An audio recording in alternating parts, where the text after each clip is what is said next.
Pasta দিয়ে বানিয়ে দেখাচ্ছি বিকেলের কুড়মুড়ে একটা নাস্তার রেসিপি। বিকেলের চায়ের সঙ্গে খাওয়ার জন্য একদম ঠিক আছে।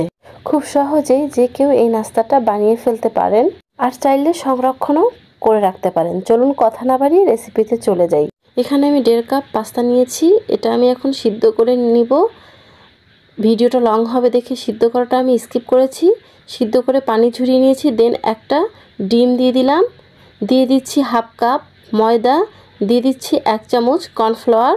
এর পর্যায়ে অ্যাড করে দিব সামান্য একটু লবণ, দিয়ে দিলাম হাফ চামচ মরিচের গুঁড়ো, অ্যাড করে দিলাম 1 চামচের মতো টমেটো সস, দিয়ে দিলাম হাফ চামচ ধনিয়ার গুঁড়ো।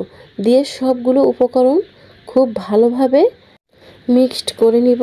আপনারা দেখতেই পাচ্ছেন। অবশ্যই এই কাজটা একটু সময় নিয়ে করতে হবে। অলরেডি আমার মেখে নেওয়া হয়ে গিয়েছে, আপনারা দেখতেই পাচ্ছেন। এখন চুলায় একটি প্যান বসিয়ে তেল গরম করে নিয়েছি। দেন পাস্তাগুলো আমি একে একে দিয়ে দিচ্ছি। আপনারা দেখতেই পাচ্ছেন। এটা বেশি দিলে কোনো সমস্যা নেই। এই তো এখন আমি খুব ভালোভাবে উল্টিয়ে পাল্টিয়ে এটা আমি ভেজে নিব।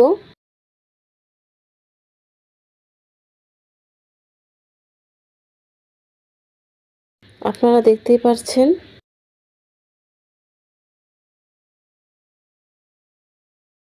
এই কাজটা অবশ্যই একটু সময় নিয়ে করতে হবে। আমার ভেজে নেওয়া হয়ে গিয়েছে অলমোস্ট। এখন আমি তেল ঝরিয়ে উঠিয়ে নিব।